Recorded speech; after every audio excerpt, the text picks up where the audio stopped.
Assalamualaikum warahmatullahi wabarakatuh. Alhamdulillah. Sekali lagi kita bertemu dalam solusi syariah dalam masa 30 minit. Kalau boleh sahabat-sahabat di luar, saya bagi laluan untuk share dulu video ini. Sengaja saya masuk awal pada malam ini untuk sahabat-sahabat share dulu kepada sahabat-sahabat lain, kerana saya mendapat maklumat ataupun mendapat mesej daripada pendengar ataupun yang penonton supaya beri masa lebih kurang dalam 3 minit ke 5 minit sebelum panel jemputan terus untuk memberi penerangan terhadap apa-apa isu. Dan teruskan lagi insyaAllah, kalau boleh sahabat-sahabat share terus kepada sahabat-sahabat yang lain, dan saya cuba juga untuk share kepada sahabat-sahabat saya.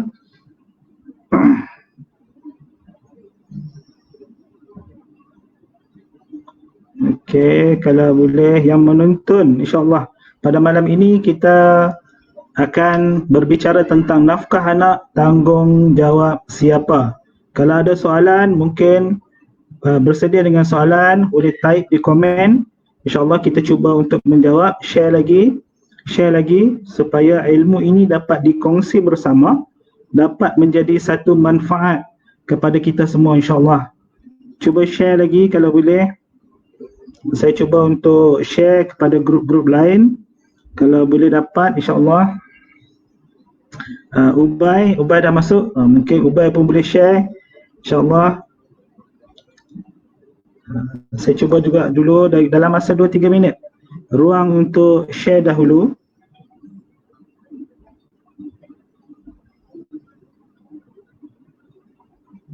Okey, insyaAllah. Okey, kalau boleh share lagi insyaAllah. Rafiq, insyaAllah. Fendi pun ada, Ubay pun ada. Lepas ni Ubay, lepas ni Rafiq pula. Malam ni kita bagi pada Hanif dulu insyaAllah. Okey, share lagi. Kita tak jual barang lah. Kita malam ni kita nak berkongsi ilmu. Saya suruh share bukan untuk jual barang, tapi kita nak berkongsi ilmu secara asas sahaja. Okey.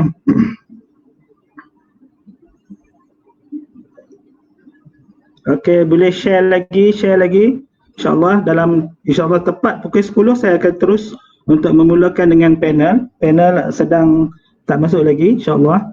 Teruskan share sahabat-sahabat. Tuan Rafiq, Effendi, Ubaidullah, Ustaz Ubay. Okey, boleh terus share. InsyaAllah share lagi.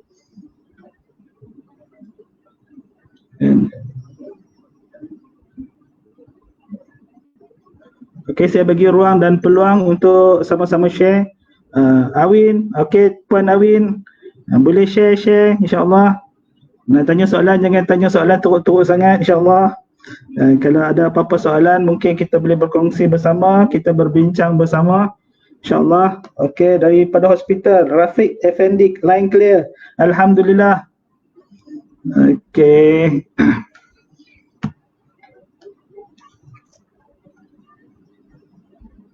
Share lagi insyaAllah. Share lagi. Okey. Share lagi insyaAllah. Saya bagi ruang dan masa sebelum tetamu jemputan kita pada malam ini masuk. Okey, insyaAllah. Okey, tepat. Lagi 1 minit. Minta share lagi. Ada mesej yang mengatakan kalau boleh tunggu Ustaz, sebab ada yang baru habis tarawih, baru habis witir. Jadi bagi peluang kami nak tengok peringkat awal, permulaan daripada awal. InsyaAllah kita bagi ruang. InsyaAllah 1 minit lagi. 9.59. 1 minit lagi untuk kita punya panel pada malam ini insyaAllah. Dan okey, panel dah ada. InsyaAllah kita jemput terus untuk masuk. Assalamualaikum Tuan Hanif. Assalamualaikum warahmatullahi wabarakatuh. Okey. Clear ke? Alhamdulillah clear. Clear ke? Okey, alhamdulillah. Okey, hari ni ramai yang menonton, yang melihat kita di live pada hari ni. Ustaz Wafi ada, Tuan Rafiq ada, Tuan Awin ada, Puan Nur Saad pun ada, ramai. InsyaAllah mungkin sebab capaian kita biasanya semalam lebih daripada 2,000 ke 3,000 orang menonton. Mungkin ini adalah satu online iaitu new normal yang terbaik untuk kita menyampaikan ilmu kepada yang berkehendak. Jadi pada malam ini kita akan berbincang tentang isu nafkah anak, tanggungjawab siapa. Jadi isu pertikaian nafkah anak ini bukan saja sebelum PKP, semasa PKP pun menjadi pertikaian. Ada mesej-mesej yang sampai kepada saya, suami mendapat BSN ataupun mendapat satu orang kata duit daripada kerajaan dan isteri pun mendapat, dan suami kata itu duit, itu nafkah. Jadi banyak isu-isu tentang nafkah, tapi pada hari ini kita nak bincang tentang spesifik kepada nafkah anak. Jadi Tuan Hanif iaitu seorang peguam syar'i juga yang beramal di Kuantan Pahang, di negeri Pahang, juga memiliki sijil peguam syar'i daripada negeri Perak. Dan pada malam ini Tuan Hanif boleh tak bagi apa sebenarnya definisi nafkah anak bagi penonton-penonton faham apa yang dikatakan nafkah anak? Silakan. Okay. Assalamualaikum warahmatullahi wabarakatuh. Alhamdulillah, pertama sekali saya nak ucap terima kasih kepada Tuan Syazril sudi memberi ruang untuk saya berkongsi ilmu yang tak seberapa banyak ni bersama dengan para penonton kita pada malam ni, insya-Allah. Jadi saya harap rakan-rakan dapat share supaya kita dapat kongsi ilmu lagi banyak kita kongsi ilmu, lagi banyak pahala kita dapat pada bulan Ramadan ni. Okey. Kita kembali pada soalan yang pertama tadi, soalan mengenai definisi nafkah anak ni sebenarnya. Saya nak bercakap bahasa yang mudah supaya orang-orang awam boleh lebih faham. Kalau saya nak cerita pada peguam dah faham dah. Jadi kita cerita pada orang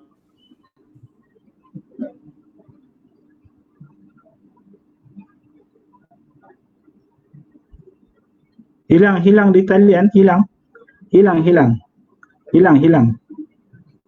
talian. Ada tak dengar suara?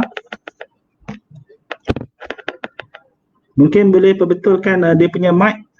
Okey, sekali lagi.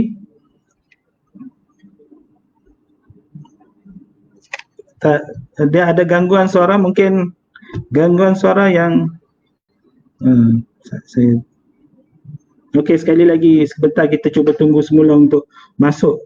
Mendangkan mungkin beliau berada di kawasan coverage yang kurang talian internet. InsyaAllah kita akan cuba tunggu beliau menghuraikan dan beliau telah ada di talian. Okey, maafkan saya. Okey, sekali lagi ya. Okey, silakan. Ya. Okey. Silakan. Nafkah ni dari segi undang-undang Islam ni kita faham apa-apa yang memberikan, apa-apa yang suami ni membelanjakan kepada isteri dan anak-anak dia, benda-benda kewajipan. Contoh dia, contoh ni apa dia? Makanan, pakaian, tempat tinggal, perubatan. Itu dikategorikan sebagai nafkah. Secara ringkasnya, kalau kita tengok dalam surah Al-Baqarah ayat 233, Allah SWT berfirman, wa 'alal mauludu lahu rizquhunna wa kiswatuhunna bil ma'ruf. Walaupun tak disebutkan secara zahir matan tu nafkah tu tersebut, tapi kita boleh faham dan yang Allah nak bagi tahu pada kita yang ayah ni bertanggungjawab untuk menyediakan makanan, menyediakan pakaian, menyediakan tempat tinggal. Secara ringkasnya begitulah konsep nafkah tu sebenarnya. Okey, jadi nafkah ini maknanya perbelanjaan terhadap anak itu dari segi kebajikan anak tersebut. Betul. Jadi berdasarkan ayat Al-Quran, berdasarkan definisi tadi, boleh Tuan Hanif maklumkan kepada penonton-penonton sebenarnya yang paling utama berdasarkan hukum syarak dan berdasarkan undang-undang, siapakah yang patut dipertanggungjawabkan untuk nafkah anak? Silakan. Kalau kita tengok pada undang-undang dulu. Kita rujuk pada Seksyen 72 Akta Enakmen Keluarga Islam, Undang-Undang Keluarga Islam Wilayah Persekutuan. Enakmen Seksyen 72 menyatakan bahawa, saya baca sedikit, kecuali jika sesuatu perjanjian atau perintah mahkamah memperuntukkan selainnya adalah menjadi kewajipan seorang lelaki menanggung nafkah anak-anaknya, sama ada anak itu berada dalam jagaannya atau dalam jagaan seseorang lain. Okey, nampak dalam ayat tu tadi, ayat dalam Seksyen 72 menyatakan bahawa seorang lelaki berkewajipan untuk menanggung nafkah anak-anaknya.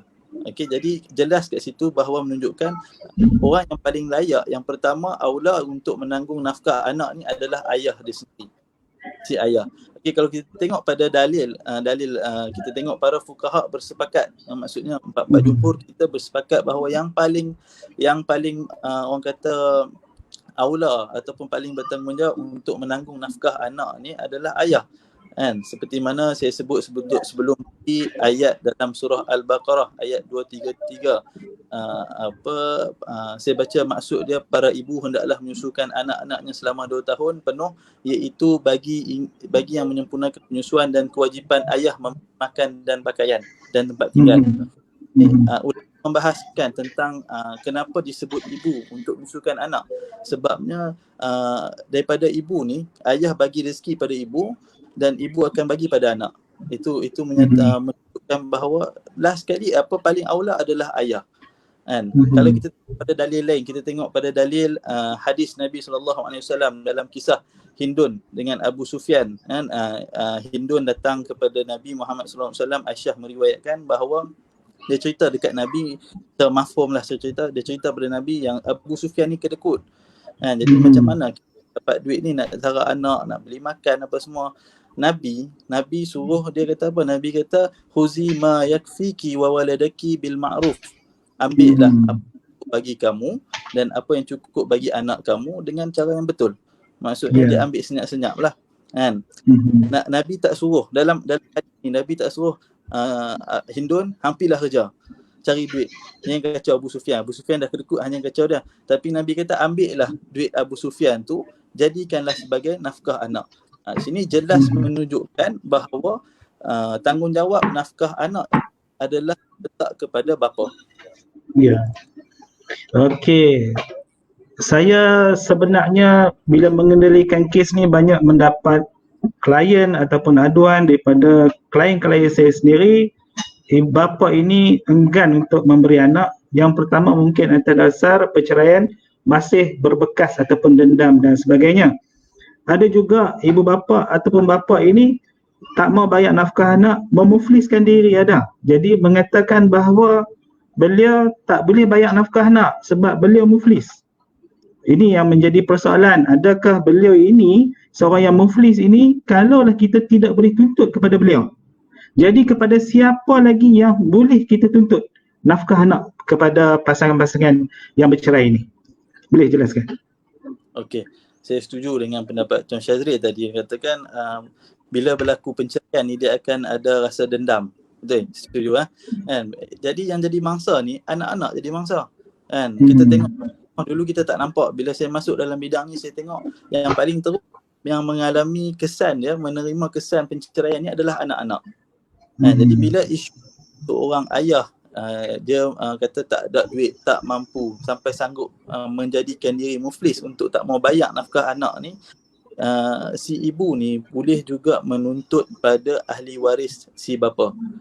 Contoh kita rujuk pada Seksyen 72. Saya bacakan sekali lagi, kecuali seperti berikut, menjadi kewajipan seorang bertanggungan di bawah hukum syarak supaya menanggung nafkah atau memberi sumbangan kepada kanak-kanak jika bapa kanak-kanak itu telah mati atau tempat di mana bapanya berada tidak diketahui, dan jika setakat mana bapanya tidak berupaya untuk nafkah mereka.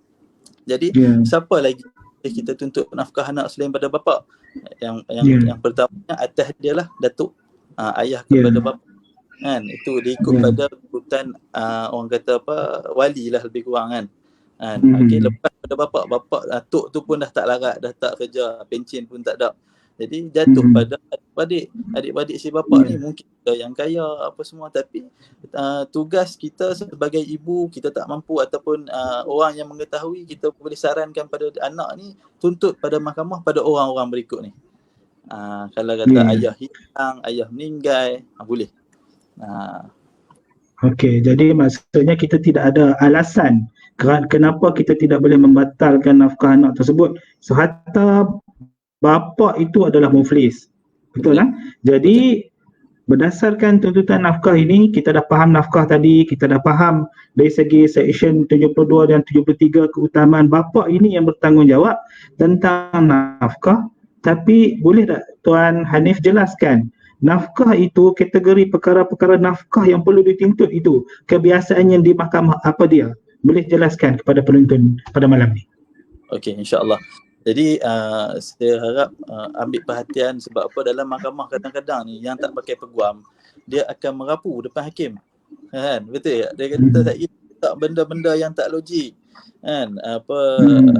Kalau benda-benda yang tak ada kena-mengena. Dalam Quran tadi saya sebut apa dia? Makanan yang pertama. Okey, ambil teks.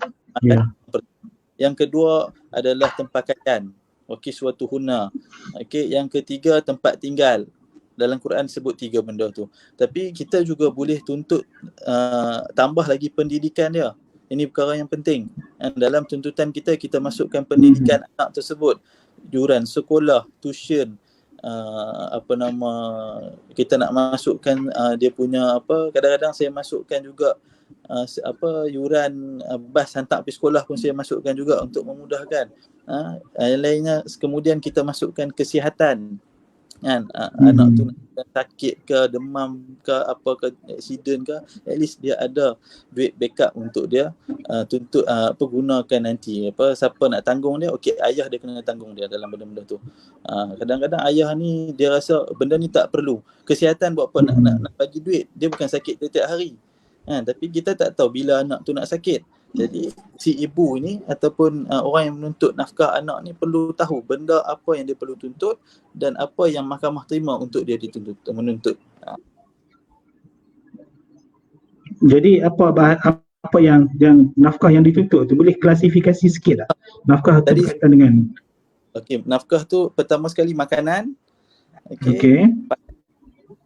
Tempat tinggal, nak bayar sewa rumah ke, pendidikan, kesihatan. Okey. Lagi kita boleh bahagikan nafkah. Saya tambah sikit Tuan Syazrin. Kita boleh bahagikan nafkah bulanan dan juga nafkah tahunan. Ni contoh apa dia? Yang itulah makanan dia, sewa yuran sekolah, yuran kafar bulanan. Yuran tahunan ni apa dia? Yuran masuk sekolah baru. Kadang-kadang kita nak masukkan yuran duit sambutan hari jadi, contoh kalau nak tambah, kalau ayah tu mampu, duit nak baju raya. So kita boleh masukkan kena ada nafkah tahunan dan juga nafkah bulanan. Tapi yang penting benda tadilah 5 perkara saya sebut tadi: pakaian, makanan, tempat tinggal, pendidikan dan juga kesihatan. Itu perkara. Okey, maknanya perkara tentang itu, tentang apa-apa berkaitan nafkah itu telah diklasifikasikan. Jadi biasanya apabila Tuan Hanif bawa kes ke mahkamah, Tuan Hanif tender kepada mahkamah ataupun dalam penyataan tuntutan menyatakan nafkah-nafkah sedemikian berdasarkan jumlah yang sedemikian. Jadi saya nak tanya pandangan Tuan Hanif lah berdasarkan pengalaman. Jadi apakah perkara utama yang perlu dititik beratkan semasa menuntut nafkah anak di mahkamah untuk dipersembahkan kepada hakim bicara dalam kes? Silakan.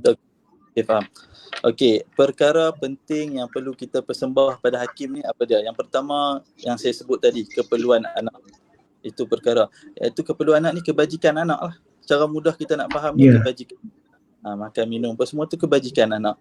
Yang kedua, perkara yang kadang-kadang orang terlepas pandang. Kita minta bagi anak rak, kita minta, orang Kedah kata bagi anak rak lah kan, minta 10,000 contoh kan kat si bapak ni. Bapak ni gaji 3,000 kan. Apa dia? Kita kena tengok kemampuan si ayah. Kan? Kalau si ayah, kadang-kadang ayah pun cerdik juga. Macam Tuan Syazri cakap, dia sembunyi pendapatan, sanggup jadi muflis. Jadi tugas kita sebagai peguam ataupun sebagai orang yang menuntut ni, kita kena tender pada mahkamah bukti yang dia mampu untuk membayar nafkah tersebut. Itu dia. Boleh tak? Okey. Dia bolehlah tu. Okey, jadi maknanya berdasarkan kemampuan lah. Kebiasaannya kita akan sapina majikan ataupun kita akan sapina siapa sahaja yang memegang autoriti ataupun memegang akaun pendapatan isi bapa ini untuk ditender. Kalau muflis ini biasanya, ini saya tambahan saya sikit, mungkin Jabatan NC dipanggil sebagai saksi. Kenapa beliau boleh bankruptsi? Adakah bankruptsi itu sekadar ada akaun kewangan ataupun sengaja selepas 30,000 dibankrupsikan mengatakan beliau muflis dengan semata-mata tidak mahu membayar nafkah anak. Biasanya kes macam tu. Jadi bila kita dah dapatkan satu tuntutan nafkah anak, yang menjadi persoalan pada hari ini, walaupun mahkamah menetapkan satu jumlah nafkah anak, tetapi suami ini masih lagi culas, masih lagi tidak mahu membayar. Kadang-kadang ambil kesempatan ataupun tidak mengikut peraturan ataupun perintah mahkamah. Jadi macam mana pandangan dengan Tuan Hanif dalam isu ini? Okey. Perkara ni pun benda yang kita selalu tengok di mahkamah. Si ayah tak mahu, even perintah dah dikeluarkan. Okey, nasihat saya kepada siapa yang menuntut nafkah anak selepas ni, kadang-kadang kita terlepas pandang. Kita masukkan penolakan gaji secara automatik. Kita tolak gaji secara automatik ataupun tolak daripada akaun bank secara auto debit. Supaya mengelakkan ayah-ayah ini orang kata berlaku culas lah dalam membayar nafkah anak ni. Jadi saya kalau kata dia tak bayar, jadi tunggakan. Perkara ni ditunggakan. Jadi apa nak buat? Si penuntut ni pula kita boleh buat tuntutan penghutang penghakiman. Kita boleh buat penghutang penghakiman. Lepas tu kalau dia tak mau bayar juga, kita boleh sita barang peribadi dia. Kalau tak mau bayar juga, kita boleh buat notis tunjuk sebab dan last sekali komit ke penjara. Jadi si ayah ni kena fikir elok-elok. Dia tak mau bayar nafkah anak ni, sanggup tak dia masuk penjara? Dan saya cuba tambah sikit lagi. Dan kebiasaannya sebenarnya kalaulah seorang itu mendapat perintah mahkamah, bila seorang itu telah mendapat perintah mahkamah tapi masih lagi engkar, peringkat pertama adalah memfailkan satu saman penghutang penghakiman. Ini penting, saman penghutang penghakiman ini kenapa beliau tidak boleh bayar. Pada peringkat ini masih lagi ada runding cara setakat mana tunggakan itu dibuat terakru.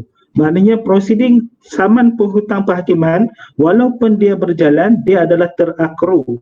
Terakru ini maknanya tuntutan hutang itu dia akan berganda. Dan kenapa dia tak boleh bayar? Mungkin ada sebab PKP dan sebagainya dijadikan alasan dan kemungkinan mahkamah benarkan pembayaran angsuran. Tetapi sekiranya pihak bapa ini masih lagi gagal untuk melaksanakan perintah peringkat saman penghutang penghakiman ini, maka kemungkinan maknanya terus kepada proceeding notis penghakiman. Notis penghakiman ini amat berbahaya. Sekiranya masih lagi cuai dan enggan dibayar pada ketika itu, automatik hakim akan mengarahkan untuk dipenjarakan. Kemungkinan selama tempoh 30 hari. Ini kesan daripada suami ataupun bapa yang culas untuk membayar nafkah anak. Jadi berdasarkan keterangan tentang isu culas ini, kan ada satu soalan daripada guru saya juga, guru saya Dr. Rohani UKM. Saya tolong sampaikan di sini.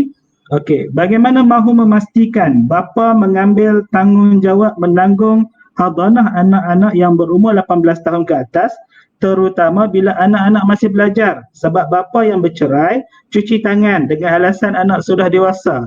Jadi macam mana pandangan dengan Tuan Hanif berdasarkan soalan ini? Dalam masalah ni kita tengok pandangan fuqaha, kita tengok mazhab orang kata berkhilaf dalam pandangan sampai takat mana ayah nak tanggung anak ni. Ada mengatakan bahawa kalau orang perempuan ulama kata sampai dia menikah. Orang lelaki sampai dia boleh berdikari walaupun dia belum baligh, tapi kita tak payah tanggung dah. Itu ada setengah-setengah ulama kata itu. Tapi dalam undang-undang kita rujuk pada Seksyen 79. Saya bacakan sekali lagi, menyatakan bahawa had umur tanggungan nafkah anak ini pada umur 18 tahun. Okey, Ya. dan sekiranya kalau merujuk pada soalan Cikgu Rohani tadi ni, Puan Rohani, Dr. Rohani. Dr. Dr. Rohani. saya, maafkan Okey. saya. Dr. Rohani tadi ni menyatakan bahawa ramai ayah pada hari ni depa ni cuci tangan lepas kata anak umur 18, depa rasa anak depa dah besar, boleh cari duit sendiri. Tapi pada hari ni umur 18, depa baru nak melangkah masuk ke universiti. Baru nak melangkah dunia baru nak pakai duit ni, lagi banyak nak pakai duit waktu ni. Jadi anak ni tersebut atau mak kepada anak ni tersebut boleh mohon pada mahkamah untuk lanjutkan tempoh nafkah anak. Dalam seksyen 79 dah sebut dah untuk sekiranya anak itu untuk melanjutkan pelajaran ataupun ke kursus lanjutan ataupun peringkat lebih tinggi. Okey. Saya di sini hujan, gangguan line tu dia pun tak apa okey. Cuma saya cuba tambah sikit dari segi orang kata apa, culas bapa selepas umur 18 tahun. Dari segi kes kebiasaannya, apabila anak melepasi umur 18 tahun berlaku perubahan matan. Perubahan matan ini iaitu transformasi daripada sekolah menengah ke peringkat universiti. Kemungkinan ada perbelanjaan yang tertentu yang berbeza dengan peringkat sekolah rendah ataupun sekolah menengah ini. Jadi peringkat ini secara tak langsung berdasarkan seksyen yang ada, hak untuk nafkah anak terdinding pada ketika dia usia umur 18 tahun.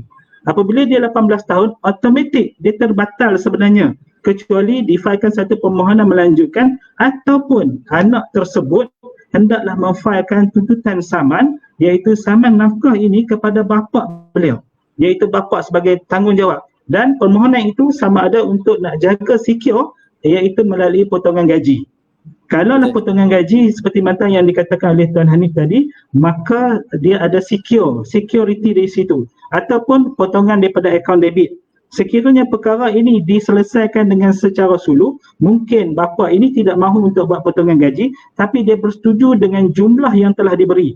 Jadi apa tindakan yang perlu diambil sekiranya pihak bapa ini tidak membayar seperti mana persetujuan pihak Dr. Rohani? Mungkin dari segi sesiapa yang melihat ini boleh memfailkan saman penghutang perhakiman.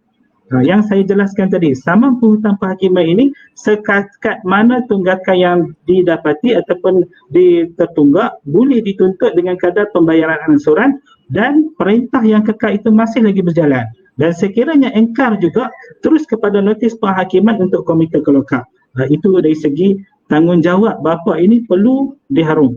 Dan lokap yang dikatakan oleh saya itu bukan lokap biasa. Mahkamah Syariah tidak ada lokap penjara dia sendiri. Penjara dia adalah penjara yang bersama dengan tahanan-tahanan jenayah, sama ada bunuh, kes rogol dan sebagainya. Di situ di tempat yang diletakkan. Sebab sehingga ke hari ini Mahkamah Syariah tidak mempunyai penjara syariah. Yang ada adalah penjara yang regular, yang tempat yang biasa. Itu sebagai satu huraian pada malam ini, insyaAllah. Okey, saya terlanjutkan soalan lagi.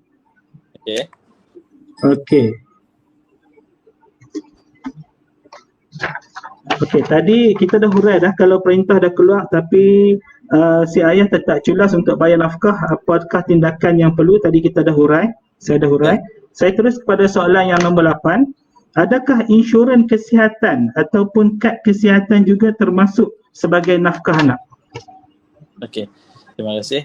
Okey, soalan ni saya ada berlaku pada saya sendiri dalam kes saya sendiri apabila saya sebagai plaintiff menuntut untuk insurans kad kesihatan anak dimasukkan ke dalam tuntutan nafkah anak. Jadi si defendant pula tak bersetuju. Dia kata insurans ni bukan keperluan. Insurans kesihatan ni bukan keperluan. Sedangkan walhal dalam tempoh perkahwinan si suami ni tanggung insurans anak. Jadi macam mana situasi situ dan kita tunggu keputusan hakim sebenarnya, masih lagi tunggu keputusan hakim. Tapi isu di sini bagi saya, bagi pendapat saya sendiri, insurans kesihatan ni saya rasa perlu sekiranya insurans tersebut sudah pun diambil semasa dalam tempoh perkahwinan dan si ayah ini mampu untuk meneruskan, orang kata mencarum insurans tersebut. Sekiranya ayah ni mampu, jadi kita tak boleh nak buat apa-apa. Mahkamah boleh menolak dimasukkan sebagai nafkah anak.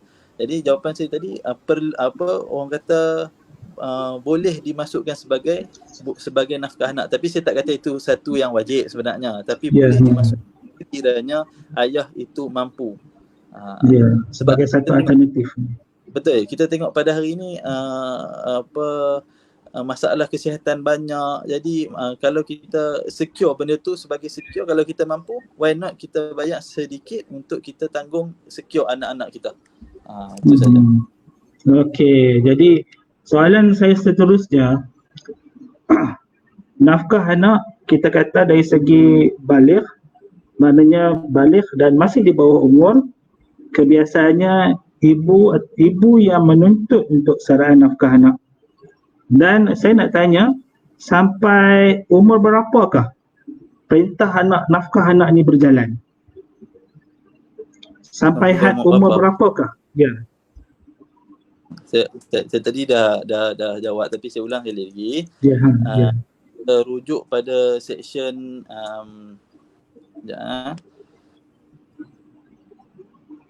kita tengok pada section tadi, dia menyatakan hak umur anak ni. Hak umur anak dalam section 79 untuk anak-anak telah tamat tempoh nafkah anak ni sampai umur 18 tahun. Ya. Kita tengok section 79 sampai 18. Tetapi sekiranya anak ni tak mampu berdikari, cacat, contoh dia, perintah ini kita boleh lanjutkan untuk tanggung anak ni. Sama juga macam yang Dr. Rohani tanya tadi, kalau anak tu masuk universiti, kita boleh lanjutkan lagi dengan memasukkan satu permohonan baru untuk lanjutan nafkah anak.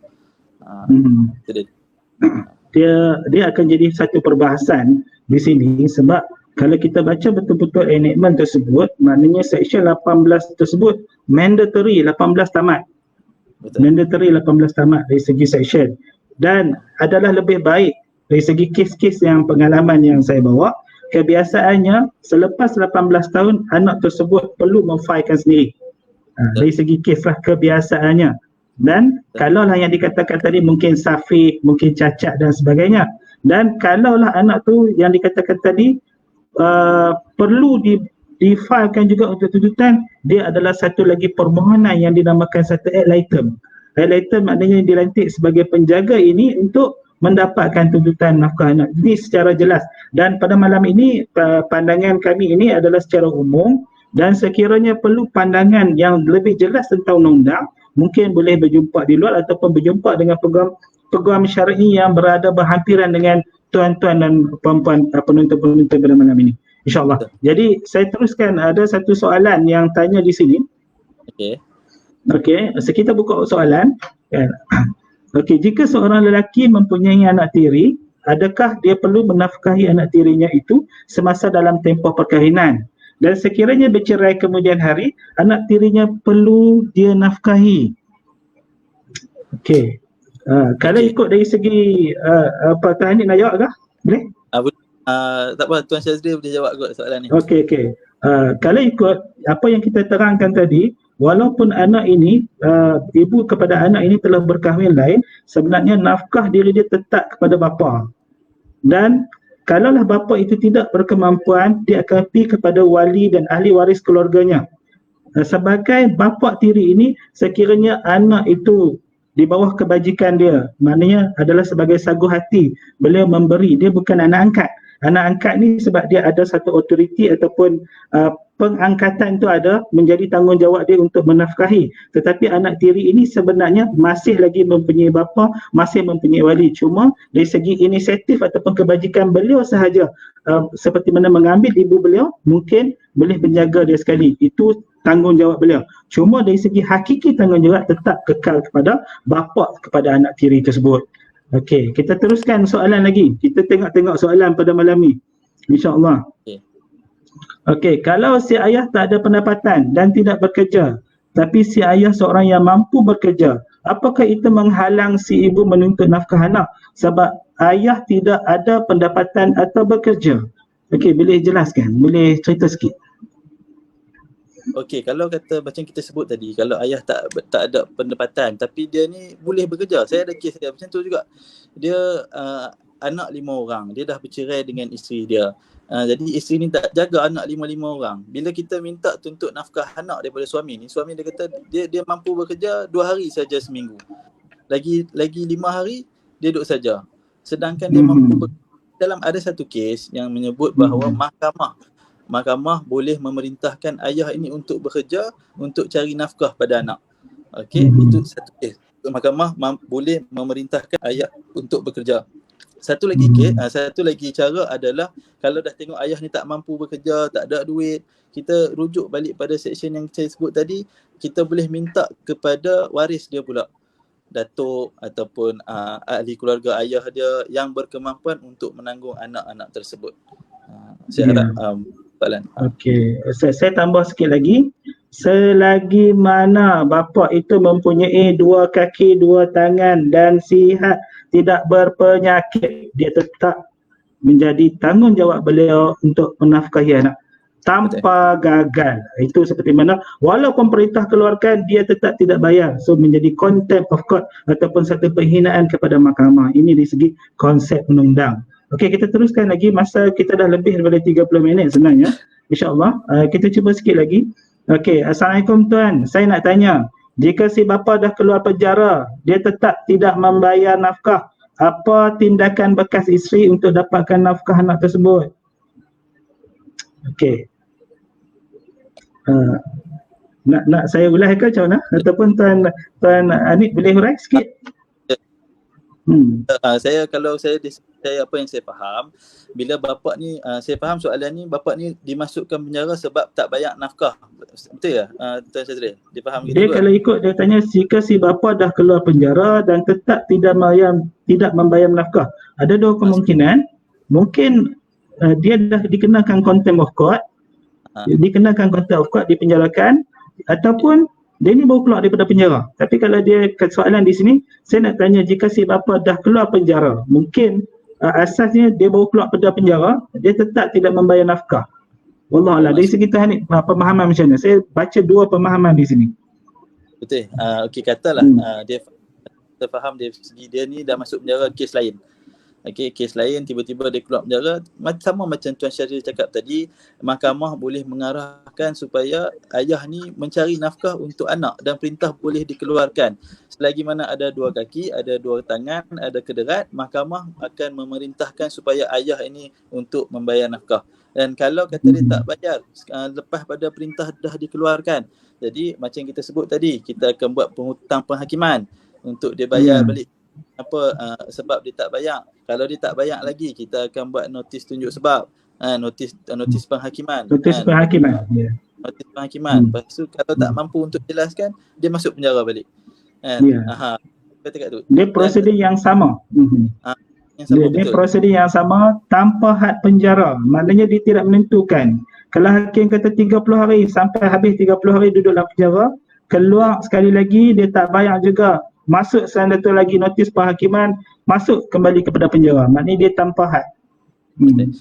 Saya rasa saya sarankan kalau dah macam tu ayah dia, saya rasa boleh buat tuntutan, masukkan nama waris ayah dia ataupun adik-beradik ayah dia sebagai defendant yang kedua ke ketiga ke, untuk supaya dapat backup tanggung. Dia satu lagi, dia banyak cara. Sekiranya bila dah sekali pertama, kali kedua berlaku sedemikian, sebenarnya boleh teruskan permohonan untuk tindakan sita barang dan sebagainya untuk dapatkan hak-hak yang tertunggak. Itu sebenarnya dia ada prosedur yang tertentu. Cuma asasnya hutang tetap hutang mesti dibayar. Dari segi tunggakan nafkah tetap kena bayar. Itu dari segi konsep undang-undang. Okey, kita teruskan soalan seterusnya. Banyak. Alhamdulillah. Kita cuba soalan. Okey.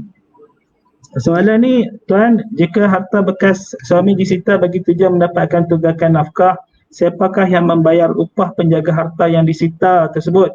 Orang yang memohonkah dahlah bekas suami tak bayar?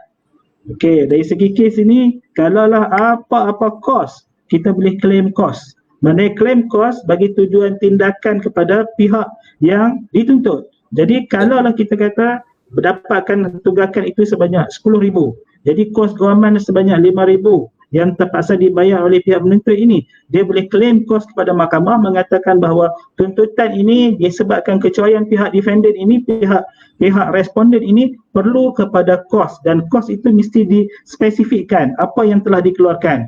Dan sehingga ke hari ini mahkamah-mahkamah tinggi syariah ataupun mahkamah rayuan syariah telah membenarkan kos-kos ini. Dan kos ini sebenarnya untuk menjaga kebajikan supaya pihak responden ini tidak lagi cuai. Jadi sekiranya dia buat lagi, dia kena kos. Dia buat lagi, dia kena kos. Tapi kalau plaintiff buat silap, plaintiff kena kos. Itu dari segi proceeding mahkamah pada hari ini. InsyaAllah kita teruskan lagi. Sikit lagi, kita cuba raikan soalan-soalan ini. Kita boleh jawab, kita jawab. Tak boleh jawab, kita kata nanti kita sembang ke tepi. Okey, salam Tuan Hanif dan Tuan Syazri. Saya nak tanya, untuk nafkah anak ini mana lebih menjadi keutamaan pihak mahkamah menilai memberi menghakimi sama ada kebajikan anak ataupun kemampuan si bapa yang lebih utama? Yang mana yang dinilai oleh mahkamah? Okey. Jadi berdasarkan orang kata pengalaman saya, walaupun pengalaman tak banyak, tapi saya tengok pada dalam mahkamah, perkara pertama yang hakim tengok adalah kemampuan si ayah sebenarnya, kan. Kita nak bayar, kalau ayah tu tak mampu, so no point dia tuntut. Jadi apa jawapan untuk soalan Cik Nurul ni tadi, mahkamah melihat dulu kita kena buktikan kemampuan ayah ni dulu terlebih dahulu, dan barulah boleh kita cerita keperluan anak sekian-sekian nak guna untuk apa, baru masuk perbelanjaan. Tapi mahkamah last sekali mahkamah akan tengok kemampuan ayah. Sebab apa, mahkamah kadang-kadang menggunakan satu dalil dalam surah Al-Baqarah tadi, dia kata Allah tidak mentaklifkan suatu benda luar kemampuan. Kalau ayah tu tak mampu, so no point kalau kita nak tuntut dekat ayah tu. Tuan Syadri kalau nak Ya, kalau ikut dari segi peruntukan ataupun undang-undang yang ada, maknanya kalau lah kita kata kebajikan, contohnya dia sihat tapi dia tak bekerja, biasanya mahkamah melihat kepada kemampuan bapa, walaupun dia tidak mampu tapi mahkamah memberi juga kadar seminimum mungkin. Misalnya satu nafkah anak itu RM200 ataupun RM250, itu sekadar yang minimum untuk tuntutan nafkah anak. Tapi kalaulah kehidupan semasa perkahwinan tersebut, anak tersebut berada dalam keadaan mewah, contohnya makan hotel, duduk main aircon dan segala-galanya tuition yang kaya, maknanya benda itu akan bawa kepada perbicaraan-perbicaraan dan mesti dibuktikan. Itu konsep mahkamah menilai sama ada kebajikan yang perlu diutamakan sekadar minimum kalau bapa tidak mempunyai kemampuan. Itu dari segi perundangan yang kebiasaan kes yang saya bawa, insyaAllah. Okey, kita teruskan lagi. Okey. Assalamualaikum, saya nak tanya, adakah mahkamah fahami Ibnu Jamil? Saya nak tanya, adakah mahkamah boleh memerintahkan supaya ibu yang menanggung nafkah anak tersebut atas sebab tertentu? Okey. Jadi yang ni dia tak rumit. Kalaulah sekiranya anak itu adalah anak tidak sah taraf, nafkah anak tertanggung kepada ibu 100%. Jadi tanggungjawab nafkah anak tidak sah taraf tadi tidak adalah ibu, bukan bapa. Nah, itu dari segi konteks undang-undang. Dan seterusnya, ya. Okey, soalan Tuan Umur Bahajat ni di Jabatan Peguam Negara. Jadi dia saja tanya soalan ni, kan, ada tak kadar yang standard bagi tuntutan nafkah anak, ya? Okey, kita tengok tempat. Contohnya kalau kita praktis di Perlis, Kedah, Pening, Perak. Jadi mungkin kalaulah kawasan yang pendang dan sebagainya mungkin dalam sikit, kadang-kadang mahkamah dah menilai. Orang kampung, mahkamah bagi minimum kadang-kadang 150, kadang-kadang 200, kadang-kadang 200.5. Kalaulah mahkamah bagi 3,000 nafkah anak, mahkamah akan kata macam anak tu bekerja. Kalau anak tu bekerja, 3,000 sebulan adalah pelik untuk nafkah pada anak tersebut. Sebab itulah ibu-ibu, bapa-bapa selepas pada perceraian kena ada satu buku jurnal perbelanjaan, iaitu risit-risit, akaun, bil-bil mesti diletakkan dalam satu jurnal pada mengikut tarikh dan dihimpunkan menjadi satu bahan bukti. Itulah perbelanjaan sebenar yang perlu digunakan untuk anak. Mahkamah perlu menilai keadaan tersebut supaya tuntutan itu tidak melihat kepada kehendak, tetapi melihat kepada keperluan sebenarnya. Okey, dan soalan terakhir saya pada malam ini, satu soalan, adakah anak angkat bolehkah menuntut nafkah anak? Boleh terang sikit. Kalaulah seorang tu dia anak angkat. Okey, macam tadi soalan Tuan Fahmi tadi, kita rujuk pada Seksyen 78 kewajipan menanggung nafkah kanak-kanak yang terima sebagai ahli keluarga. Dia kata apa dalam Seksyen 78, jika seorang lelaki telah menerima seorang kanak-kanak yang bukan anaknya sebagai seorang ahli keluarganya, maka adalah menjadi kewajipan menanggung nafkah kanak-kanak itu semasa dia masih seorang kanak-kanak, setakat mana bapa dan kanak-kanak itu tidak berbuat demikian. Okey, dan boleh membuat apa-apa perintah yang perlu bagi memastikan kebajikan kanak-kanak itu. Okey, jadi dalam Seksyen 78 ni menyatakan bahawa apabila kita ambil anak angkat, jadi tanggungan nafkah anak tersebut terletak pada kita. Merujuk pada Seksyen 78 tadi ni. Okey, jadi bila dan ada dalam Seksyen 78 juga kita boleh menuntut jumlah yang kita belanjakan pada anak tersebut kepada bapa dia yang sebenar. Ibu dan bapa dia yang sebenar. Okay. Sekadar itu saja jawapan. Okey, dan soalan terakhir tentang anak angkat tadi. Bolehkah menuntut nafkah anak angkat? Boleh Anak untuk nafkah sekiranya ada pengangkatan yang sah. So dia boleh nak. Okey, jadi mungkin 30 saat untuk conclusion keseluruhan tentang apa yang Tuan Hanif sampaikan pada malam ini, melebihi 30 minit sepatutnya rancangan kita ataupun live kita pada hari ini. Bagi conclusion lebih kurang dalam 30 saat dari sini. Silakan. Okey, conclusionnya adalah ini pesanan saya kepada ayah-ayah yang jelas untuk bayar nafkah anak. Kena ingat apa yang berlaku dalam rumah tangga kita adalah itu di antara kita dan isteri kita. Jangan libatkan anak. Sebab apa? Hadis Nabi SAW, idza mata ibni Adam inqata'a amaluhu illa min thalas. Waladun sadaqatun jariyah, waladun salihun alladhi yad'u lahu al-ilmu yantafi'u bih.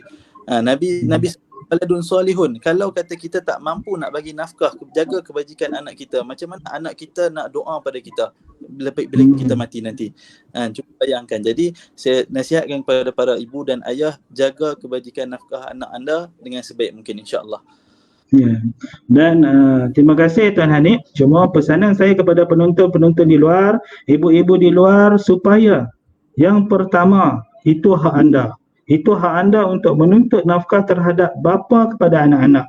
Yang kedua, kalaulah tidak tahu ataupun tidak mengerti ataupun tidak mempunyai ilmu tentang perkara tuntutan ini, boleh melantik peguam-peguam syar'i yang berada di berdekatan anda. InsyaAllah mereka itu bertauliah. Yang ketiga, jangan takut untuk tuntutan dan segala kos, dan kemungkinan kos-kos itu boleh dituntut klaim balik kepada pihak responden ataupun defendant.